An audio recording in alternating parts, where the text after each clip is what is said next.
السلام علیکم ورحمۃ اللہ۔ جی میرے پیارے بھائی شہزادہ شیر محمدی، آپ کا سوال ہے منی پاک ہے یا ناپاک ہے، اور اگر منی پاک ہے تو اس کے نکلنے پر پھر غسل کرنا کیوں ضروری ہے؟ اور آپ نے کہا کہ کچھ اہل حدیث بھائیوں کے مابین اس پر گفتگو ہوئی، آپ نے یعنی شہزادہ شیر محمدی نے دلیل پیش کی۔ تو جی میرے پیارے بھائی، منی پاک ہے۔ منی پاک ہونے کا کیا مطلب ہے؟ منی پاک ہونے کا معنی مطلب یہ ہے کہ منی کا وہ حکم نہیں جو پاخانہ پیشاب کا حکم ہے۔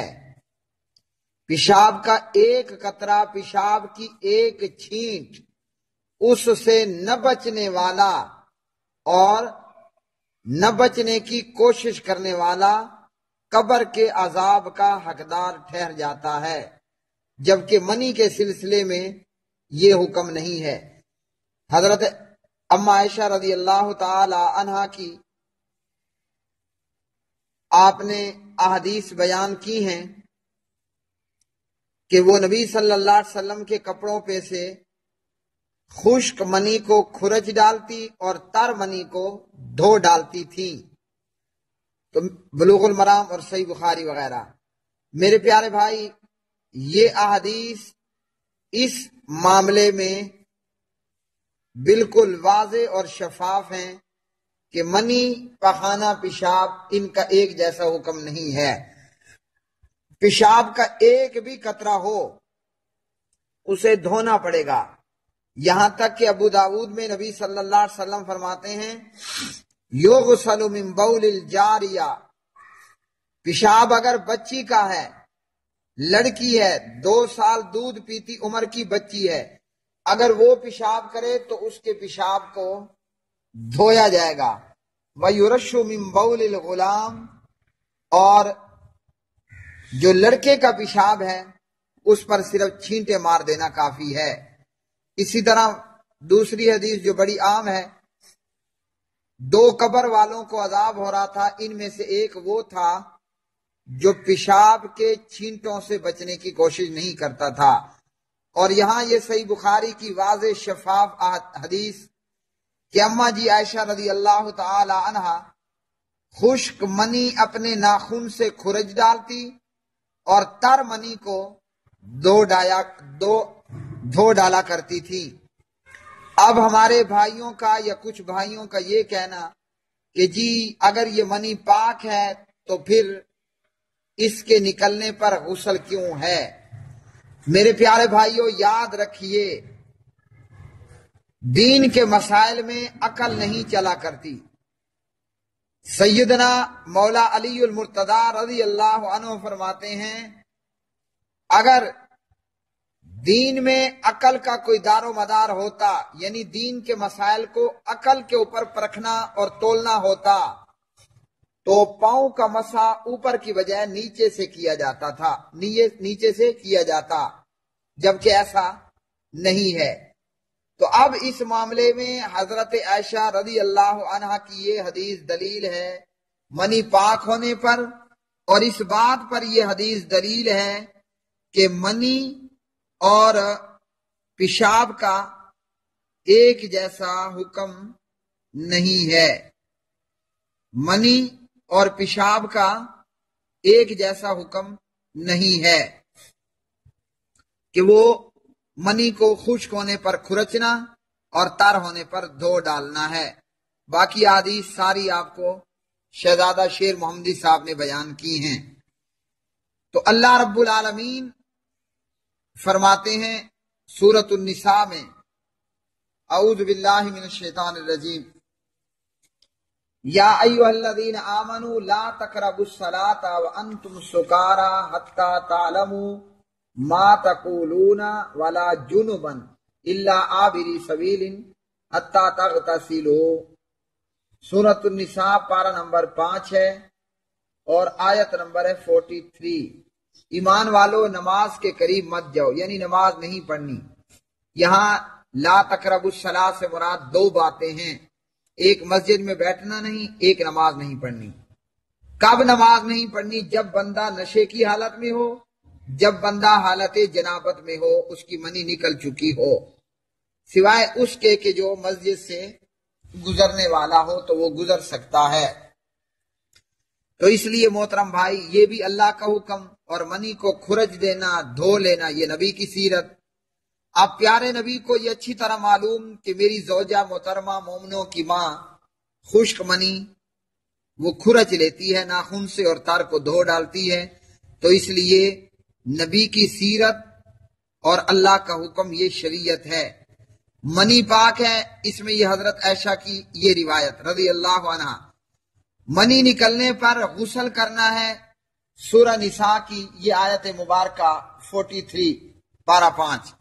تو اس لیے ہر حکم کو محترم بھائیوں جو جس جگہ پر ہے اس کو اسی طرح ماننا ہمارے لیے ضروری ہے، اور علماء نے بھی یہی بات لکھی ہے اپنے فتاوی جات میں کہ منی پاک ہے۔ اس لیے میرے محترم بھائی، ہم علماء ہو کر قرآن پاک کی آیت کا ترجمہ مفہوم وہ تسلیم کرتے ہیں جو جید علماء سے ثابت ہو۔ بعض دفعہ بہت ساری ایسی باتیں آ جاتی ہیں کہ اکیلے عالم کا یہ ذہن کہتا ہے یہ اس طرح ہے، لیکن آپ کو میں مثال دوں، جب اپنے مقابلے میں، میرے مفہوم کے مقابلے میں 2-4 علماء کا مفہوم آئے اور وہ مجھ سے بڑے اور اعلیٰ اور درجے میں اوپر ہوں علم میں، تو اپنی بات صحیح سمجھتے ہوئے بھی ہم چھوڑ دیتے ہیں کہ ہم سے زیادہ ہمارے اکابر کو مفہوم کا زیادہ علم ہے۔ اور یاد رکھیے اصول بھی یہی ہے، قرآن کی آیت ہے، نبی کی حدیث ہے، وہ مفہوم لیا جائے گا جو سلف اور خلف کے علماء کرام سے، کبار بڑے علماء سے ثابت ہو۔ اب میں میرے پیارے بھائی آپ کو صرف ایک حوالہ دیے دیتا ہوں منی کے پاک ہونے پر۔ اس سے پہلے یہ سن لیجئے کہیں مجھے بھول نہ جائے کہ کسی نے یہ بھی کہا ہے شہزادہ شیر محمدی صاحب کو کہ ثناء اللہ امرت سری رحمہ اللہ، پیارے بھائی بہت بڑے جید علماء اہل حدیث میں سے ہیں، ان کے متعلق یہ بیان کرنا کہ انہوں نے اپنے فتاوی میں یا اپنی کسی کتاب میں کہا منی پاک ہے اور اس کو چاٹ لینا چاہیے اور کھا لینا چاہیے، لا حول ولا قوت الا باللہ۔ ہر پاک چیز کو کھایا نہیں جاتا، کھایا جاتا ہے حلال چیز کو۔ پاک اور حلال میں فرق ہوتا ہے، تو منی حلال نہیں ہے کہ کوئی اسے جو ہے وہ کچھ سمجھ کر چاٹنے اور کھانے لگ جائے۔ ہاں، اشرف علی تھانوی صاحب ہیں، دیوبندی عالم دین ہیں، وہ بہشتی زیور میں لکھتے ہیں نجاست غلیظہ میں سے اگر کوئی چیز انگلی پر لگ گئی اور کسی نے چاٹ لیا تو وہ انگلی پاک ہو جائے گی، اگرچہ چاٹنا منع ہے۔ یہ بہشتی زیور میں نجاست سے طہارت کے مسائل ہیں، اور نجاست غلیظہ میں انہوں نے منی، پیشاب، پخانہ وغیرہ وغیرہ سب ذکر کیا ہے۔ تو اس لیے میرے پیارے بھائی، ثناء اللہ امر سری کی طرف یہ منسوب کرنا کہ انہوں نے کہا ہے کہ منی کو چاٹ لو تو یہ غلط ہے۔ نمبر 2، میرے پیارے بھائی، نمبر 2 بات یہ ہے، اگر ثناء اللہ امر سری یا دنیا کا کوئی بڑے سے بڑا کوئی بات کرے اور وہ قرآن اور حدیث سے ثابت نہ ہو تو اس کی بات اٹھا کر دیوار پر، کیوں؟ ہمیں ہمارے امام ابو حنیفہ رحمہ اللہ نے یہ بتایا، اذا جاء الحدیث، جب آ جائے حدیث، کون سی، کس کی حدیث؟ الرسول اللہ صلی اللہ علیہ وسلم، محمد الرسول اللہ صلی اللہ علیہ وسلم کی جب حدیث آ جائے، فعلی الرأس والعین، وہ میرے سر پر، میری آنکھوں پر۔ تو اس لیے پیارے بھائیو، جب کسی عالم کی کوئی بات حدیث سے ثابت نہیں ہے تو اس کی بات ہمارے لیے حجت نہیں۔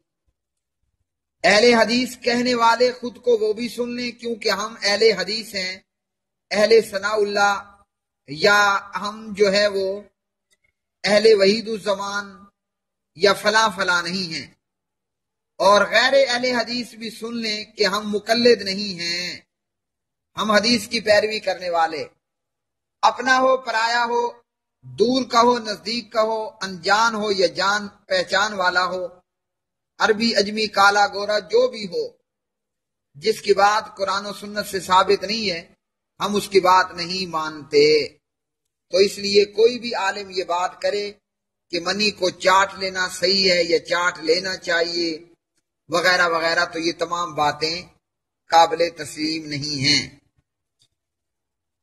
فضیلت الشیخ ابن عثیمین رحمہ اللہ کا یہ فتویٰ میرے سامنے ہے، جلد نمبر 1 ہے، کتاب الطہارت ہے، فتاوی اسلامیہ ہے، اور اس کی پرنٹنگ کی ہے مکتبہ دار السلام نے۔ شیخ محترم سے سوال کیا ایک شخص نے، میں نے اپنی بیوی سے صحبت ہم بستری کی، اٹھ کر غسل کیا، نماز فجر ادا کر لی، تو سوال یہ ہے کہ اسی بستر پر میں دوبارہ سو سکتا ہوں اور اسی چادر کو اوڑھ سکتا ہوں جس میں میں نے اپنی بیوی سے صحبت کی ہو؟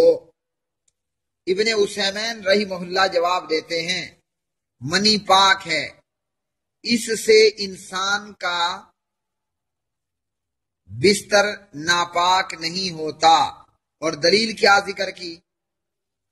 حضرت عائشہ رضی اللہ تعالی عنہا کی یہ روایت ذکر کی، کنت افرکہ من ثوب النبی فرقا ثم یصلی فی، میں نبی صلی اللہ علیہ وسلم کے کپڑے سے منی کھرج دیا کرتی تھی اور آپ اسی کپڑے میں نماز ادا کر لیا کرتے تھے۔ تو اس لیے میرے پیارے بھائی، ابن عثیمین فرماتے ہیں منی چونکہ پاک ہے اس لیے مرد کے لیے جائز ہے کہ اسی بستر پر سو جائے اور اسی چادر کو اوڑھ لے جس میں اس نے اپنی بیوی سے صحبت کی، اس میں کوئی حرج نہیں ہے۔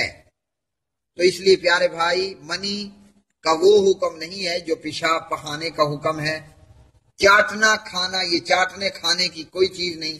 اشرف علی تھانوی نے کہا یا امر سری نے کہا، جس نے منی کے چاٹنے کھانے کا کہا ہے اس کی بات 100% غلط ہے اور یہ بات تسلیم نہیں ہوگی۔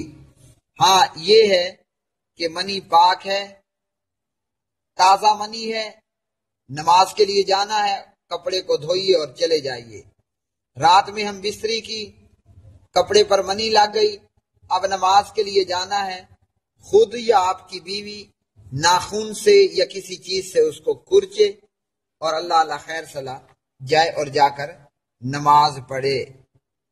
رب العالمین سے دعا ہے کہ اللہ خالق، اللہ مالک ہمیں کتاب و سنت کو سلف صالحین کے منہج پر سمجھنے اور کتاب و سنت کے مسائل میں اللہ ہمیں اپنی عقلیں دوڑانے کی بجائے علماء امت کی پیروی کرنے کی توفیق عطا فرمائے۔